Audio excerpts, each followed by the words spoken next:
In this video, we're going to talk about slope. So let's go ahead and get started. So first of all, we need to look at a definition. The slope of a line is a measure of its steepness or slant. Its steepness or slant. When I think of slope, I think of skiing, like if you're doing snow skiing, because those are called the slopes when you're skiing, when you're going up and down the hills. Anyway, let me give you some lines that we can look at. Now, when we look at a line and we consider the slope, we're going to read it like we read a book, that is, from left to right. So we're going to read slope from left to right. So if you look at the first line here on the left, from left to right we're going up, and so this would be an example of a line that has a positive slope. The next line from left to right is going down, so this one has a negative slope. If you look at the next one, it's flat. Like if you were walking, this would be a very easy line to walk along because it's nice and flat. In fact, we say the slope is 0. Now, as people get older, they tend to not like running up and down hills. They like this kind of flatness. So I call this old man slope. Now let's look at the other slope here. This one's going straight up and down. So as we get steeper, we get closer and closer to this vertical line, steeper positive, or as we get steeper negative, we get closer and closer to this line that's in the middle. So the question is this a positive slope or a negative slope? And actually the answer is it's neither. It's right in the middle. And so this is a slope that we say is undefined. Now when I think of an undefined slope or a line like this, I think of teenagers. So I call this teenager slope. And the reason why is because you know how teenagers are. They like to jump off things or climb up things like mountain climbing and stuff like that. Not to mention, we say that this slope is undefined. I would suggest that teenagers are maybe a little bit undefined. So flat line, we call old man slope. Slope is 0. Straight up and down, that's undefined slope, which I call teenager slope. Let's move on to the next line, or the next slide. So finding the slope of a line visually, that's what I want to talk about next. So here's a line, and notice I've labeled 2 points on the line, or at least I put a couple of points on there. So first of all, slope is found by using rise over run. Now it is true that the easiest way to go from one point to another is to go along the line, but there's really no easy way to describe what I just did there. I need a way to describe slope. So we're going to do that by going vertically. That's what we call a rise. If we go up, it's positive rise. If we go down, it's negative. And then a run, we're going left or right. And that's what we would consider a horizontal change, moving in the horizontal direction. So in this problem, so again, I could write this as the vertical change over the horizontal change. So let's look at the rise over run here, or the slope for this line. So first of all, if you start at the point on the left, which I normally like to do, I'm going to need to go up and rise, in this case 3. Since I went up, we're going to call that a positive 3. If we had gone down, it would have been negative. And then from there, we're going to still need to go to the right. We need to go horizontally. And so we'd be going 4. So since we went to the right, that's the positive x direction, and so our run, or our horizontal change, is positive 4. So the slope of this line is 3/4. Now you might ask, what if I started at the other point, the one on the right here? Well, let's do that. So from the point on the right, we would have to go down first, down 3 in fact, and so the rise would be negative 3. And then we have to go 4 to the left, and so we would call that a run of negative 4 since we're going in the negative x direction, or we would say the horizontal change is a negative there. And notice this still does equal 3/4. So to be consistent, I like to go from left to right, and you'll find that it tends to be a little bit easier to do it that way. So let's find the slope of some lines using rise over run. So here's a couple of problems. Let's look at number 1 first. So here, starting at the left point, we're going to have to go down 2 first to get to the level of the other point. So our rise here is negative 2. And then we're going to have to go, it looks like 5 to the right, 5 units. And since we went to the right, that's positive. And so our slope here is negative 2/5.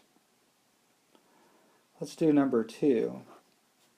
So again, we know it's rise over run. And we're going to start at the left point. And in fact, we have to go up 6 to get to the level of the other point. So our vertical change, or our rise, is 6. And then we'll have to go 2 to the right. And since we went in the positive x direction, our horizontal change, or our run, is 2. And so we can actually simplify this to 3. This line has a slope of 3. Let's move on and do a couple more.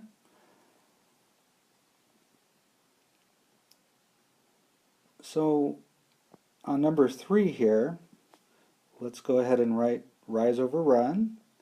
So our rise here is, since we went up 3, it's going to be a positive 3. And we're going to the right, looks like 6. So, and we can actually reduce this to 1/2. So the slope of this line is 1/2. Now I want to show you something here. Really, slope is a nice description of a line.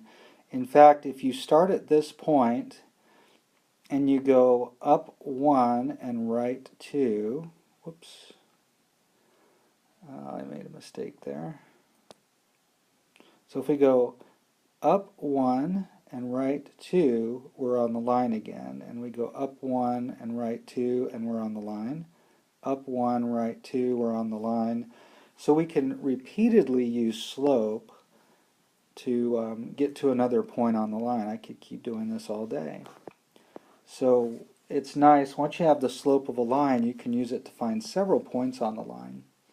Let's look at another example.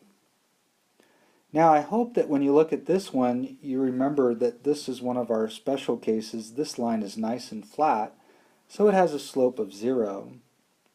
So, but if we actually use rise over run, it does work.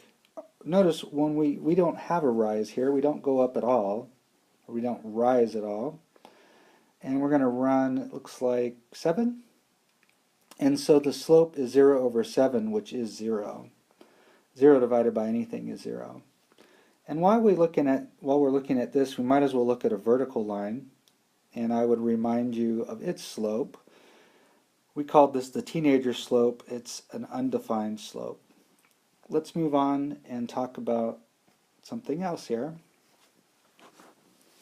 We want to find the slope of a line given 2 points.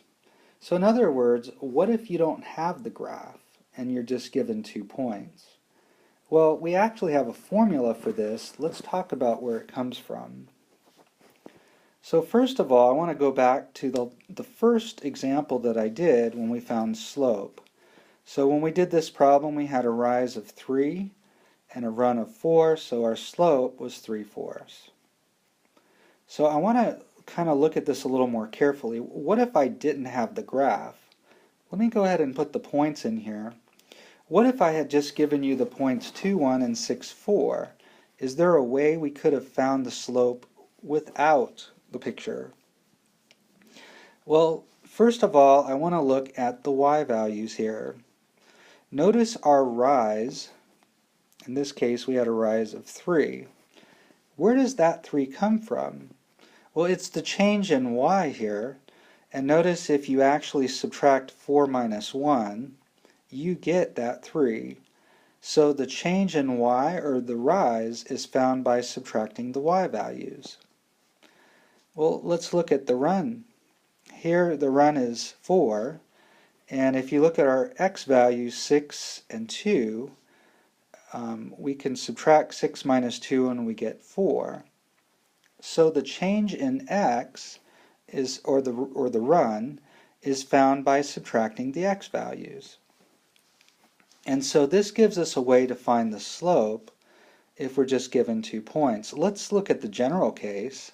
So I could label these points whatever I want.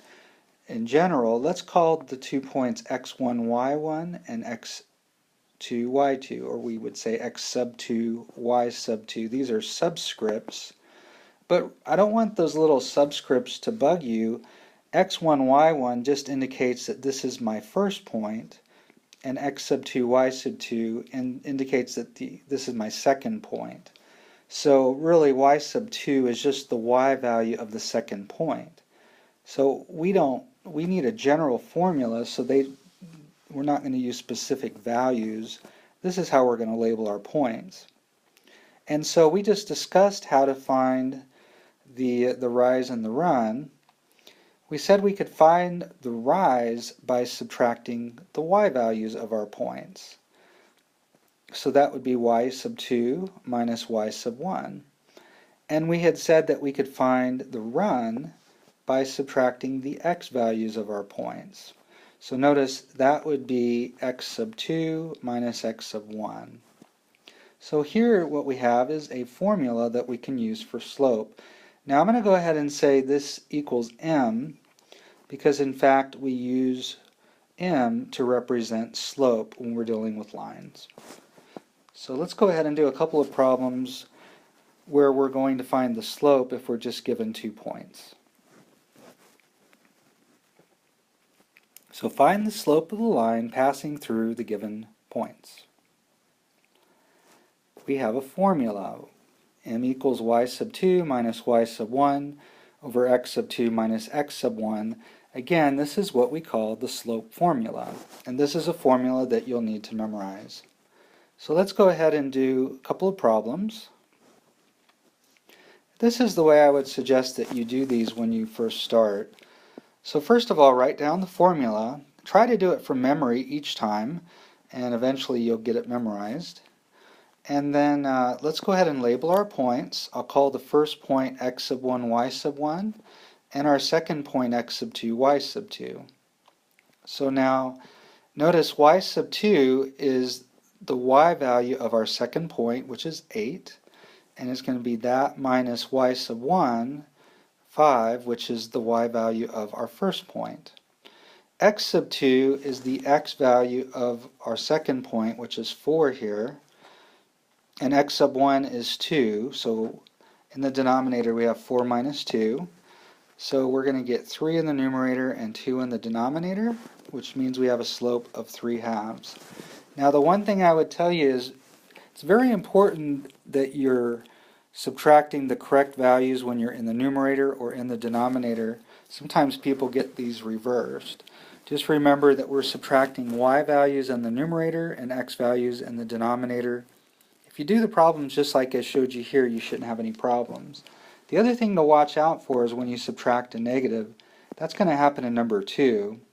So we write down the slope formula, and then let's label our points. And so we'll subtract negative 8 minus 2. That's y sub 2 minus y sub 1. And then let's subtract our x values. X sub 2 minus x sub 1 would be 2 minus negative 3. So again, be careful here. You're subtracting a negative number. You got to write that as minus negative 3. So this becomes negative 10 over 2 plus 3, which is negative 10 over 5. And so finally we get negative 2. So be careful when you're subtracting a negative. Notice the formula does have subtraction, both in the numerator and denominator. Alright, let's do a couple more examples. So just to be different this time, well, first of all, let's write down our formula. I'm going to go ahead and switch the way I label the points. Just as it didn't matter which point we started at visually when we were finding slope, it doesn't matter here. I can call either point the first point or the second point. So when you plug in the numbers, you get -3 minus -2 in the numerator for our rise. And in the denominator, you get 3 minus -1. So this becomes -3 plus 2 over 3 plus 1. And so we're going to get -1/4. Let's go ahead and do one last problem. Again, write down the formula. Hopefully you've got it memorized by now. So let's label our points. This time I'll do it the way I normally do. And so it's going to be y sub 2 minus y sub 1, which will be -2 minus 3. In the denominator we get 2 minus 2. Now I hope as soon as you see that 2 minus 2, you're thinking, there's something, got a problem here, because that would be 0 in the denominator of fraction, and we know 0 in the denominator is going to cause us to be undefined. Now this is one of the things I really like about mathematics, is its consistency throughout everything that you do. Notice we got an undefined slope here, and we know undefined slopes are for lines that are vertical or go straight up and down. So if you actually graph these points, you can see that this is a vertical line, and so the slope is undefined. And that's the end of this lesson.